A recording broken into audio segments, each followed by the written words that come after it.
Hello viewers, Linux Bangla command টিউটোরিয়ালে আপনাদের আবারও স্বাগতম জানাচ্ছি। আমি রুদ্র। এতদিন আমরা অনেক কিছু শিখে গেছি, তো আজকে আমরা যেটা দেখবো সেটা হচ্ছে যে ফিবোনাকি সিরিজ কীভাবে বের করতে হবে একটা নাম্বারে। একটা ভ্যালুর ফিবোনাকি সিরিজ কীভাবে বের করবো সেটাই আজকে আমরা দেখব। তো শুরু করে দেওয়া যাক। প্রথমে আমাদেরকে যেটা করতে হবে, আমরা একটা নিয়ে নিলাম ইকো দ্বারা কী করা হয় সেটা আমরা ভালো মতোই জানি, এবং রিড দিয়ে একটা ইনপুট নিয়ে নিলাম ইউজারের কাছ থেকে। তারপরে এখানে কিছু ভ্যালু ডিক্লেয়ার করে দেওয়া আছে, এক্স ওয়াই আই, এই তিনটা ভ্যালু ডিক্লেয়ার করে দেওয়া আছে। তখন ইকো দিয়ে এখন আবার প্রিন্ট করলাম যে Fibonacci series up to answer, মানে যেই ইনপুটটা নেওয়া হয়েছিল ওই ইনপুটটার টার্মগুলো এখানে নেওয়া হয়েছে, মানে এইগুলার টার্মগুলো এখানে শো করা হবে কী হচ্ছে না হচ্ছে। তো প্রথমে এখানে যেটা করা হলো যে ইকো দ্বারা এক্সটা প্রিন্ট করে দেওয়া হলো, এক্সের যে ভ্যালুটা আমরা নিয়েছিলাম। তারপরে এই ইকো দ্বারা আবার ওয়াই এর ভ্যালুটা প্রিন্ট করে দেওয়া হলো।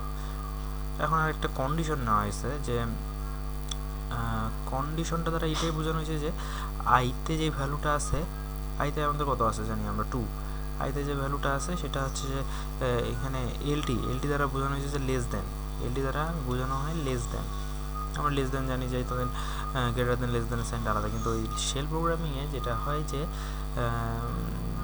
লেস দেনকে এইভাবে লেখা যায়, এবং অ্যান্সার যেটা হবে সেটার থেকে সেটা লেস দেনের থেকে অবশ্যই বড়, মানে আই এর থেকে অবশ্যই বড় হবে, মানে আইটা অ্যান্সারের থেকে অবশ্যই ছোট হতে হবে। অ্যান্সারে যেটা মানে যে ভ্যালুটা আমরা ইনক্লুড মানে ডিক্লেয়ার ইউজারের কাছ থেকে নিছি ওই ভ্যালুটার থেকে আইটা ছোট হইতে হবে। তো এখানে যেহেতু হয়েল একটা নেওয়া হলো, সেক্ষেত্রে আবার এখানে আর একটা কন্ডিশন দেওয়া হলো ডু এর মধ্যে আই ইকুয়াল টু ইএক্সপিআর। যখনই কোনো ম্যাথমেটিক্যাল টার্ম আসে তখনই আমরা ইএক্সপিআর ইউজ করতে পারি শেল প্রোগ্রামিংয়ে। তো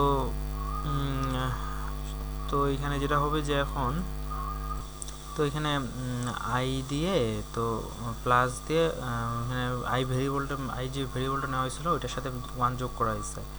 তারপর নিচেরটাতে আবার একটা নতুন একটা ভেরিয়েবল নেওয়া হয়েছে জেটের মধ্যে আবার রাখা হয়েছে যে এক্স প্লাস ওয়াই করে আবার জেটের মধ্যে রাখা হয়েছে। এখানে এখন প্রিন্ট করে রাখতে বলা হয়েছে যে ভেরিয়েবল জেটটাকে ইকো দ্বারা প্রিন্ট করা হয়েছে।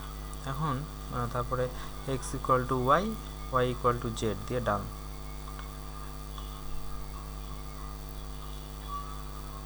তো এখানে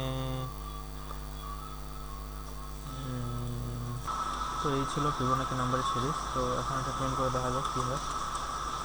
প্রিন্ট করতে গেলে প্রথমে আমাদেরকে সিডি দিয়ে ডেস্কটপে যেতে হবে। ডেস্কটপে গিয়ে ফোল্ডার আমি আরের মধ্যে রাখছিলাম, তো সিডি দিয়ে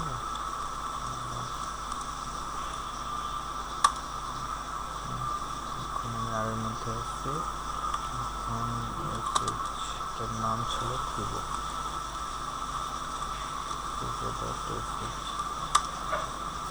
How many number do you want to fill in the series?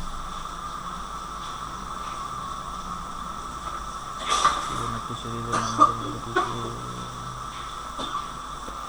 তো সাপোজ এখন এখানে একটা সিরিজ দিলাম 10 দিলে এখানে 10টা ফিবোনাকি সিরিজের নাম্বার প্রিন্ট হয়ে গেল। এইগুলো হচ্ছে ফিবোনাকি সিরিজের নাম্বার। তো নেক্সট টিউটোরিয়াল পর্যন্ত ভালো থাকবেন। আবার